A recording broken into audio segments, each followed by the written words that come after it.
Killer. Allô, téléphone, il a fallu Poupa. Ouais, allô. Et Simbito et Simbité. Bon, on a accroché bisoté. Et où tu m'as solo à 18h. C'est la totale année. Et l'enga générique. Et Vandi pas Kabouya. C'est lui en fait qui a la clé, la touche et le tout de Fali Poupa. De ce générique. Fali se bat contre Ferré, contre Inosbi, contre Fabregas, contre Robino, contre Ouera, contre Kofi.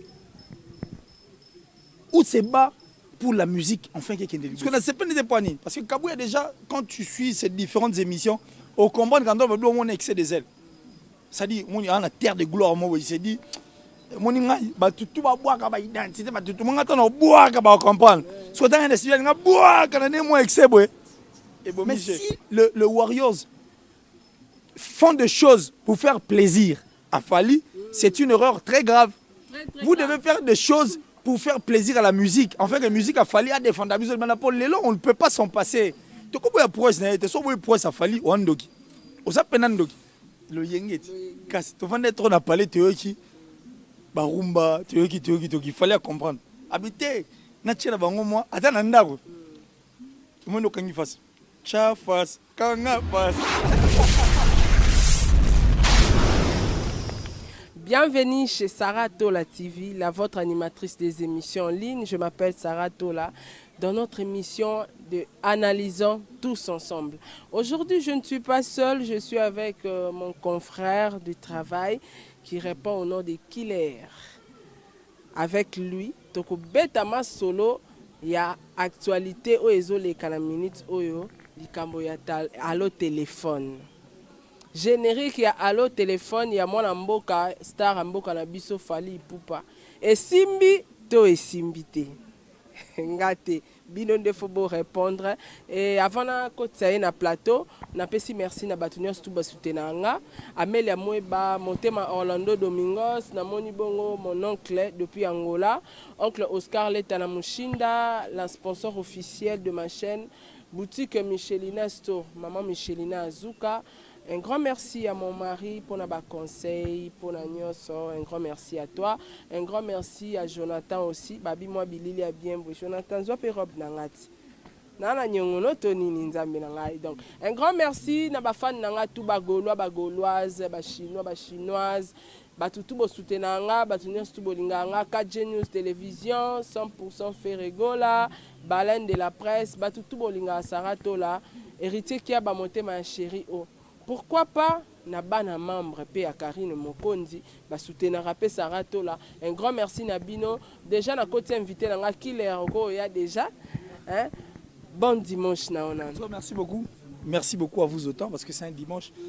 Et généralement dimanche il y a des moments où ba pas dans l'église mais depuis Covid à Kinshasa, depuis Covid à monde, ils sont pense to commis plus n'a parlé pour éviter propagation et plutôt respecter les gestes et barrières parce que maladie on est au bon donc ça dit maladie on est au bon c'est qui fait qu'on reste mais merci à toi, merci d'avoir pensé à moi que quitter chez toi venir jusqu'à l'Emmaïsi enfin que tu écoutes en tout cela et ça l'a bien et puis déjà au début de ton émission donc le même allô téléphone parce qu'on a eu moi pas si bon pas si n'a bien na moni le bi ba gaulois na ba gauloise et puis autant que va autant apparemment on a moins parti pris dans en fait na lobby bien bateau ba soutenanga warriors on ba soutenanga te ouais na ndenga vrai na la kanisa ika ba warriors ah bon ah c'est bon ça mabe te bango problème omoni bon excusez biso eza te to fongola ngomba mo eza li solo tozo analyser eza émission nga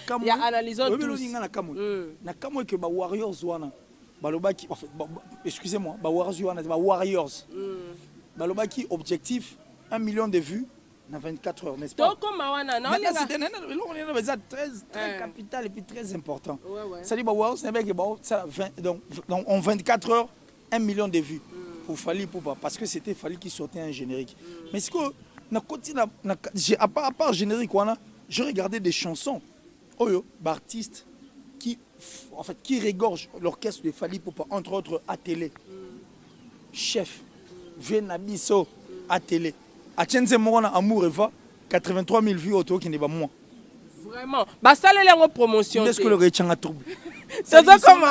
Ils sont là pour Fally ou ils sont là pour l'orchestre de Fally parce que ils doivent soutenir les artistes et musiciens parce que c'est une brouette, c'est dire 1 million de vues en 24 heures. Mais déjà, on a 4 à 24 heures, on a 24 heures, comme ici, il y a 500 et quelques mille vues.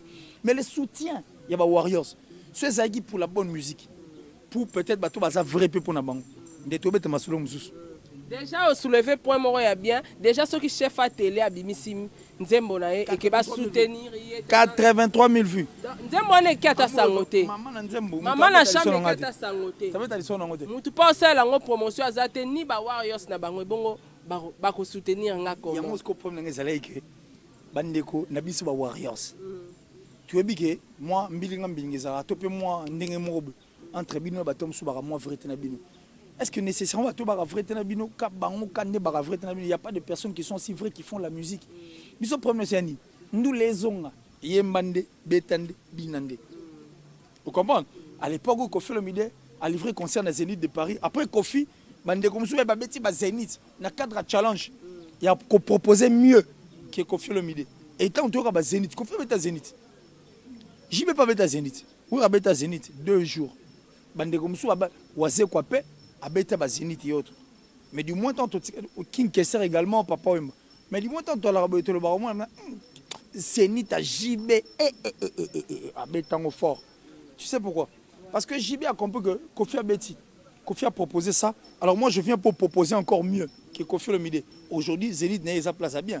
C'est ce que nous voulons, que ces personnes-là soutiennent la musique n'a bien de façon que Batbandoya a peine à Sima. Bah ce n'est pas proposer mieux culture et go tête là. Ah culture ego daete biso za apona makambo culture ego kufa te atambala moko parce que la musique congolaise est notre culture na musique na biso et ça na artiste belé to robeta lisula musique na biso te sans pour autant to penser na bango ba Warriors bon ça la bien. Nous sommes très contents. Je sais qu'après cette émission ba commentaires ils vont insulter comme d'habitude mais moi ce que je veux moi to sentir c'est-à-dire comment dirais-je qu'on s'imprègne na bino. C'est-à-dire implication de Bino Mangambo. Et ça très important parce qu'à l'époque, nous, c'est la musique qui venait vers nous. Mais ceux qui ont mis ce truc vers la musique, et comme il est dangereux, tout le monde est là, nous les venons vers Biso parce que Biso, ça fera 20 ans depuis que nous la télévision. À l'époque, il y a Télékin, en 2000-2002, il y a la musique qui s'en pub.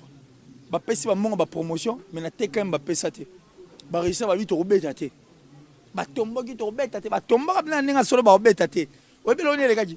Même bisomo sofa na kati ki buisa pipe bona chouate bo binango tina suka père Sambongo chara mayo ka vo chouate bakangi ba ça tellement bien yango ne makamuna biso o comment aujourd'hui biso to comme que vers musique parce qu'on a compris que la musique comme perdre ba repère yango to vers yango mais que les Warriors soutiennent le tout même les personnes qui sont vraies auprès de Fally Ipupa nous voulons que vous puissiez leur soutenir. Et c'est important. Et ça, ça nous l'est. Parce qu'on ne peut pas peindre du blanc sur du blanc. Surtout, tout ça, pembe. Bango ba mona so ba soutenir à télé, ba mona net à télé a comme na idée à juste ça comme na idée on va faire ça la télé soit longue congolais. Tazara congolais. Gims Good devait ma sonner c'est un français. Bon, il est congolais. Mais il faut lui en France. Mais il dit que j'ai des passeports congolais. N'est-ce pas? C'est une fierté pour nous. Nino, on a disque d'or, platine, c'est une fierté pour nous. Mais pourtant, Nino ne bénéficie pas de notre apport, ne bénéficie pas d'une implication dans Biso. Mais tu auras fier, il y a au moins que toi, Nino, congolais, toi, maître Gims congolais. Est-ce que Soki, Fally aller dans le quartier latin? Il est aujourd'hui Fally Ipupa. Allons congolais. Mais allons à quartier latin. Allons dans le quartier latin. Bango pe balingi te ke ya tela longa siko alonga tendeni to pesa ni makambo parce que makambo to ko sala o concurrence so sala ezaka pona bonheur na honneur ya musique na biso eza pona biso et loko bango il faut comprendre ba tcha na cerveau ngona s'ils ne veulent pas peut-être comment dirais-je appuyer bato bara en bonne relation té na Fally parce il y a plein qui sont mieux aussi qui vivent mieux avec Fally Ipupa o ba ko pesa pe makambo et pesi biso makambo to quand c'est biso problème que le Congo gagne. Que le Congo gagne. Quand le Congo gagne, c'est une fierté parce que la politique, nous sommes déçus. Il y a une église très déçue parce qu'il n'y a aucune église bonne. Très déçu dans l'église. Très déçu dans la politique. Vous comprenez? Très déçu dans plein belé. Tout le monde dirait, place à bien etikali biso ezoteka image ya mboka na biso. C'est la musique. Mais on reste là parce que la musique fait prend une grande partie de la culture. Pourquoi il faut détruire cette musique comme ça pour le bénéfice de tout? Il y a un sens. Parce que et puis on a canada on a Wizkid. Et tu as une colère fort. Et tu as un canada on a nani Daishikan, paix à son âme. Ça m'énerve. Bah tu n'es la TV5 je crois chaîne mot française. Mais ce que tu chantes là c'est quoi habiter? Qu'est-ce qu'il a dit? Il dit je n'ai rien dit, l'essentiel c'est que vous écoutez et puis vous dansez. Je n'ai pas envie de comprendre, mais pour la bobine. Mais on n'écoutait rien. Mais du moins, nous avions des artistes musiciens de notre pays qui chantent des chansons, qui éduquent, qui peignent la société, puis ils ont ça dans là. Vous comprenez? Mais si vous avez un sens qui prennent le devant, tandis que force, ça m'énerve. Merci beaucoup, Killer. Question d'Angeza Boy. Apparemment, grand star, tout bien grand star en mboka na biso, balinga critique te. Oh, nande. Apparemment, balinga critique te. Apparemment, balinga ngo. Parce que so totali une grande partie ya presse basara critique ka ngambo moko. Lisolo pina na eto beta ya.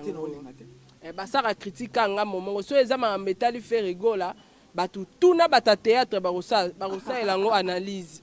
Mais so eza makambuka o etali fali ipupa parce que bango nyonso ba grand star en mboka na biso il faut pas oublier bino bo mona ka lora batu bazara contre na ba pour mais so etali makambo etali fali ipupa ba journaliste ba bendani bakimi mutako sa analyse azate pour ani bongo. Non mais c'est une science sans conscience et qui ruine de l'âme.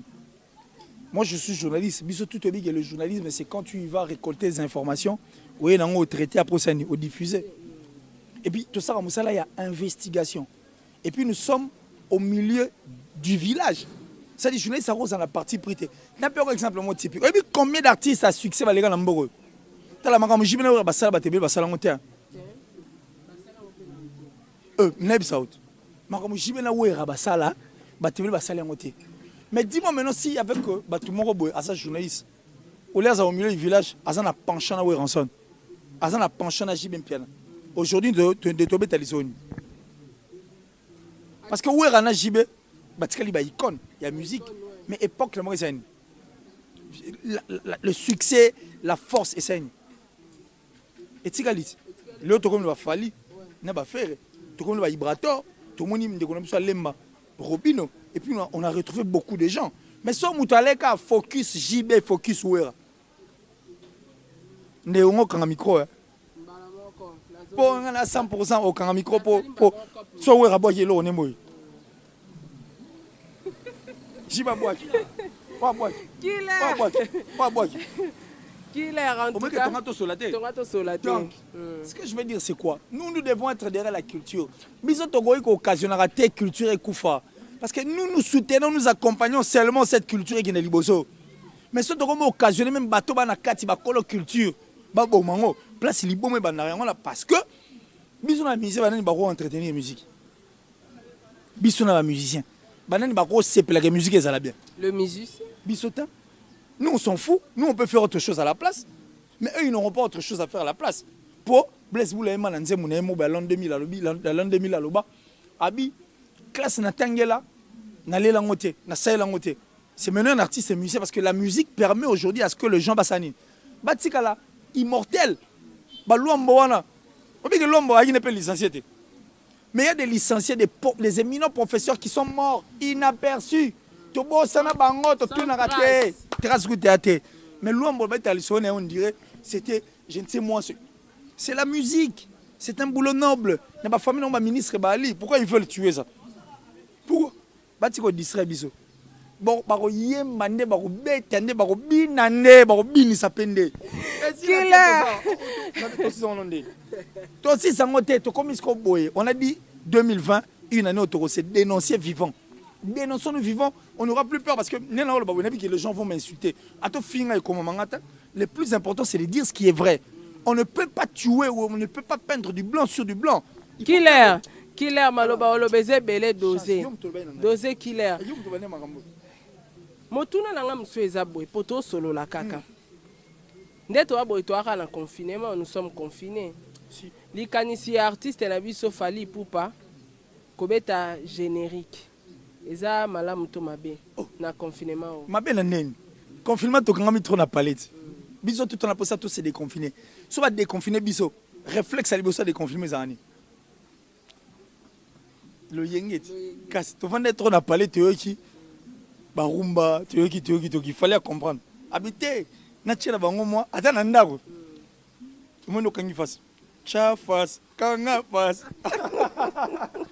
oh kanga face ça dit pour kanga face mais en tout cas kabuya cri na wana ya matata oh c'est pas singata na bi on dit générique et générique il vend pas kabuya c'est lui en fait qui a la clé la touche et le tout de Fally Ipupa de ces génériques. Parce que c'est pas des points. Parce que Kabouya déjà, quand tu suis ces différentes émissions, au combat, quand on a excès des ailes. Ça dit, on est en la terre de gloire, moi, il s'est dit, mon tout va boire, tout va identité, tout le monde attend boire, va comprendre. Soit dans un essai, on va boire, quand on est moins excès, et bon, Michel. On vient la ramasser comme esthétique et bon, ma vélo. Ache ma chambre. Mais si on se voit, on a. On a Kabouya. Monique Kabouya Zalega. Donc, quand on passe. Killer. Allo téléphone, il y a Fally Ipupa. Ouais, allo. Et Simbito et Simbité. Bon, on a accroché bisoté. Et où tu m'as solo à 18h. C'est la totale année qui est. Mais même si biso dans 24 heures, 1 million. Mais côté. Côté nga ba Warriors na roloba. Côté nga na côté le c'est fort. Côté na roloba. Na moi humilité na biso, humble la vie na ngai pour les Warriors. C'est bien bon de dire tout ce que vous êtes en train de dire. Mais vous le dites pour quelle fin? Fally se bat contre Ferré, contre Inosbi, contre Fabregas, contre Robino, contre Wera, contre Kofi. Ou se bat pour la musique, enfin, qui est de Liboso. Question alors, pour ceux qui font des affaires pour nous faire plaisir, une erreur très grave. Très grave parce que Wizkid ne se bat pas pour Davido. Wizkid se bat pour la musique et il se bat pour le Nigeria. C'est vrai qu'il y a des problèmes internes, mais il ne se bat pas pour nous. Pour ceux qui sont bons, on est d'Aïchikan. DJ Arafat. Oui, parce que DJ Arafat, Côte d'Ivoire, je suis venu à l'Ingaïdi. À ce moment-là, l'autorité est Ahmed Bakayoko. Et puis en dehors d'Ahmed Bakayoko, parce qu'il avait créé, en fait, je dirais, un monde à lui, un monde qui regorgeait de Chinois. C'est-à-dire, tu as celle qui va dans l'Ingaïdi. Ta musique n'a été en Côte d'Ivoire. Mais il était toujours au sommet. Je ne sais pas s'il y a des artistes qui sont meilleurs que lui. Il était toujours au sommet. Parce que sa vision n'était pas la Côte d'Ivoire. C'est vrai que la Côte d'Ivoire, il faut qu'il y ait une concurrence en fait qu'on s'est démarqué. Mais il visait plus là-bas. Mais si le Warriors font des choses pour faire plaisir à Fally, c'est une erreur très grave. Vous devez faire des choses pour faire plaisir à la musique. En fait, la musique a Fally à défendre. On ne peut pas s'en passer. Mais tout ça, c'est la meilleure que tout. Pour le Koffi Olomide, c'est la légende. Koffi Olomide a vendu notre musique au niveau africain. Bien sûr. Et puis la force, c'est Koffi Olomide. Sur 100%, vous avez la fête. 80% Koffi Olomide, il vous berce. À la fin du compte, on n'a pas le choix, on reste tranquille, on écoute Koffi. C'est ça, en fait, c'est ça notre souci, c'est ça notre vouloir.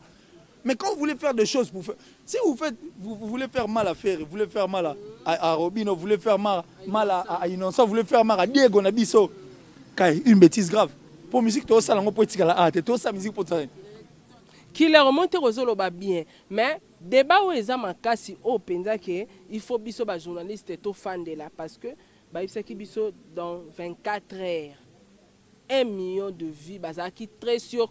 Comment quitter la dans 1 heure, dans 4 heures, pamba.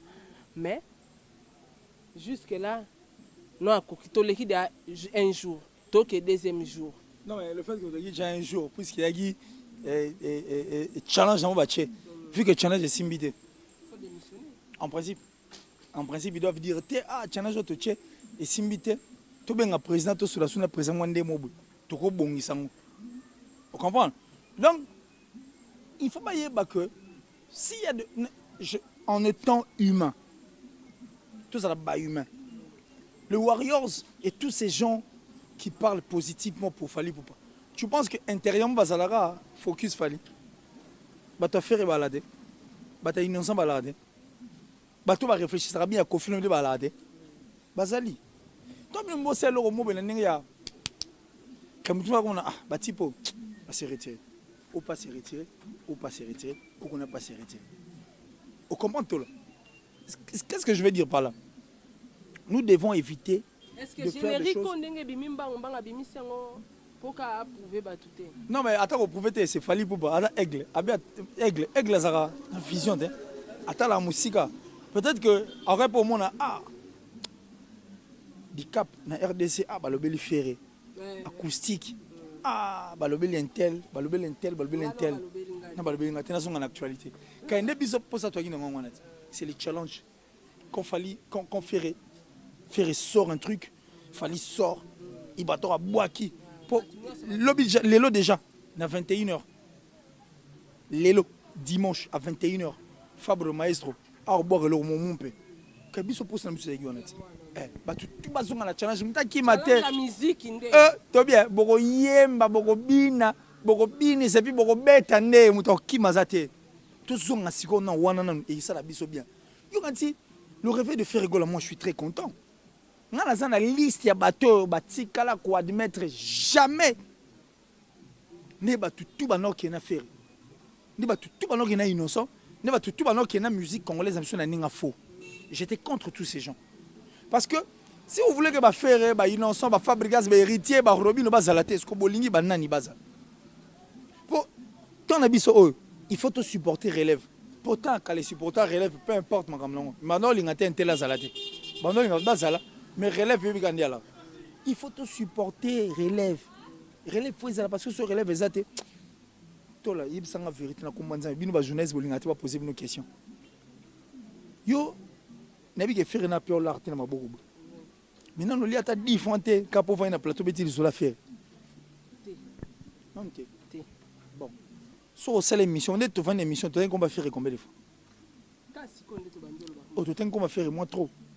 Parce que hôtel on hôtel so mutu mo faire azana osani akota hôtel so ka aimé atali mais ça apporte expansion faire yango kasi yango tous les artistes et musiciens sont très importants pour la biso tout mikolo uto le mais voilà mikolo uto le kawa manda chante ku fait na biso to bosana ke moi dimi mais a une actualité oh c'est le scrap Bill Clinton. Ils sont très importants pour nous. C'est important, tout. C'est que tu non, il faut te soutenir. Il faut tous aller parce que quand la polémique est le président et qui tient biso. Mais le polémique est comment et où tient biso et matin président. C'est inconcevable. Mais neti pona ba warrior bazwa tana bango ya otala émission oyo ndengo to soulever pour moi ya bien ya makambo ya nzembo ya chef à télé. Oh, 83 000 vues. Et où meli ko toni nzembo. Et où meli fort. Parce qu'ils soutiennent la musique ou ils soutiennent Fally. Et puis, chacun a compte YouTube Fally Poupa. Ils soutiennent la musique ou ils soutiennent Fally. Ils doivent soutenir la musique. Et musique n'a pas important à soutenir en parce que on aura Fally. C'est que ça, on aura Marambo. C'est que moi, je vais soutenir la face. Kabouya. En tout cas, Kabouya, félicitations vraiment.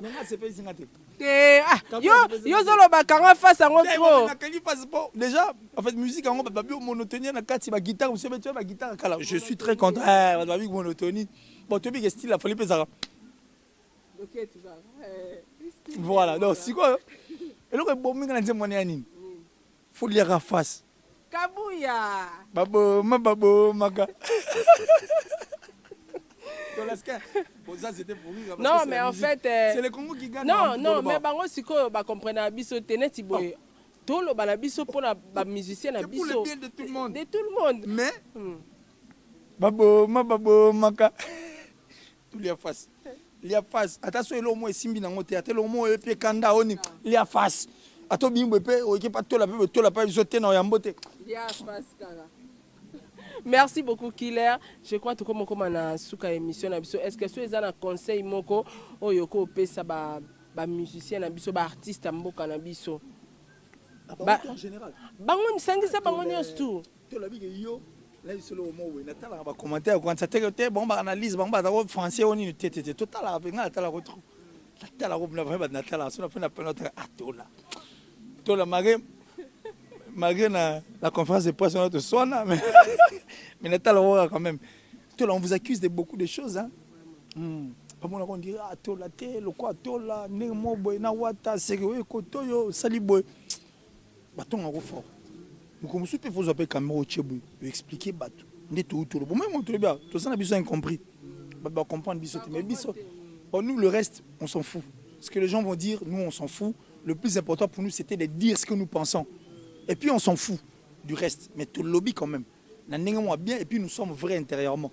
Pas de comment sommes tout le lobby, comment on est hypocrite. L'hypocrisie, personnellement, non, non, côté on a dit. Mais je me suppose un micro, caméra, yomo. Expliquez votre vision, on est en boulard. On dit que tu es un héritier, les gens pensent que tu veux t'appuyer côté faire et pour ça faire plaisir, on nuire tout le monde. Et pourtant, il faut être au milieu du village. Et c'est important, très important tout là. Très très important. Merci beaucoup. Déjà. On a bien. Il y a face. Tu face. Kanga face. Mais, na part nanga, poto za ba hypocrite, net na part nanga. Musique ya kitoko. Musique ya kitoko. Malgré la monotonie, mais kitoko ya dansante. Ils ont monotonie ya dansante, mais naza na regret nanga mba animateur. Ba cri, ba animateur, ba bois qui na moni sans teint. Na moni pe lo relobité. Oui. Peut-être ba se référé na DJ Arafat oye bandeni. Pour DJ Arafat va dire taka ça ne signifie rien, vous écoutez seulement danser. Mais pourquoi nazo se pela Kabuya parce que Kabuya a té biso. Et là que quel que soit kuta na likambo ya face ya makambo. Kemi oh, matelo au moins simbi na ngote atelo au moins ça li faut. Kanga face et aussi mbarara. Ya face. Donc voilà. Donc na part nanga. Pour les face pour matile mbati. Ah killer, oza lemba. Elle est passe dit non. Donc c'est un peu ça. Et nous sommes arrivés à la fin de notre émission. Un message mukeka nangana lo bana bandeko na biso botara biso eza ba warriors eza la ba gaulois na ba gauloise boye ba biso nde tozana tout ça ramusa na biso to na katikati. Et puis ba bondi maka tena bi na ba warriors na ba gaulois na ba gauloise. Parce que oui, tena ka na problème na bango te. Déjà est-ce que ba kenga ba buta ko bloquer nga ba bloquer nga direct ba bloquer nga mais so tali bien Bercy a fallu et bandeliti na suka et les cas en direct na chaîne na nga na problème na bango te mais sauf que ba fan na ba musicien belé balinga ba critiquer ba musicien na bango te or critique et daraba tout na vie na bien lelo Barça oui Barcelone lelo Barcelone biso ba supporter à Barça pour on a supporter à Liverpool à l'époque c'était le Marseille après bon Liverpool et ça dit par rapport aux gloires et autres. Je connais même le joueur qui ont regorgé cette équipe. Barça, tu as Barça, on a Risto Stoïkov. Risto Stoïkov, c'est fait un ballon d'or. Azaki, je crois, un joueur de la Roumanie. Mon Barça, lelo. Poinini est comme le problème autour de parce que Barça, moment à gloire et les gars qui trop. Tant qu'on a gloire, à mon dirait Barça, Barça. Après le Barça. Après cette équipe, après apogée au déclin koya. Comment il y a un salaire défaut les lots, Barça aura même pas qu'on remporte pas comme ça Mickey. Même le pouvoir au ezanga opposition. Et où me l'a été. Et quoi ya? Il y a un pouvoir mususu yara. Et ça na pouvoir mais créer opposition na bango moro. Une opposition fantaisiste pour permettre vraiment ça ni. Badba mon oh tes bateaux quand même ça contre bateau, tout soutenir bateau. C'est une force mais seulement ils sont dans un moment gloire. Ne mettre pas ne makala. Gloire. Déclame Goléo, comprend tout ça chute libre et puis il y aura plus rien. Merci beaucoup Killer. To comme na suka émission na biso na ngai kana poser pe question suka ya ba vue. Est-ce que la musique na biso, to na musique alelo, ba vue ezo apporter ni na musique. Pour mutu muso ako yemba mabe. Mais batu batali et trop. Est-ce que ba vue ezo apporter ni na musique? Rien du tout. Ça apporte une distraction. Ah bon? Si. Nandeni susu. Tala net il to fandia. To comment focus na on va vue. Que toi distraite. Soit tu vidéo on va vue. Me mettre Gims soit bête on m'a vu, ba bête na on m'a vu. Est-ce que peut ba bête ma sur la ba vue? Mais c'est Michael Jackson ba bête ma sur la ba vue. Mais suivre cette histoire de vie c'est une distraction. Et ça quoi mutu moi biso RDC depuis ça RDC. Bela biso ka makam. Kala to ba de l'estage. Tant ba de l'estage comme momo asika. Moi asika là, to komi biso lelo to na délestage biso délestage ya mercredi to comme focus na délestage. Donc on ne veut plus regarder en perspective. C'est de même. Ouais zaki boy, oh boy, le ko m'a vu. Oh te faut ça ba bonne faut ça. Mais je t'informe que YouTube na vie à musicien il représentera rien. Rien du tout parce que les musiciens ne vivent pas n'a pas vu na YouTube. Pour YouTube 2% ka attend mususu. Il y a un bon musicien rose. Rien du tout. Un musicien vit de ses droits. Mais pour les droits, il faut faire quoi? Il faut qu'organiser, chercher à ce que ça les marque comme il se doit. Donc, dans Malobano, comme tu as dit, il faut bien chanter, boroyemba, borobina, bobeta musique. Pour ceux qui m'ont vu, tout théâtralement au Sénégal, ça a 1 million de vues la journée. Donc, tu as manabiso masura ba view. C'est vrai que pour la visibilité, oui. Les réseaux sociaux sont importants. Mais les base comment ça il entre vous les musiciens. On est comme faux fouillant. Merci beaucoup Killer, nous sommes arrivés à la fin. Ba dédicace na yo message na yo na Saratola TV passage na yo lekilelo awa. Message na Saratola TV, Saratola TV.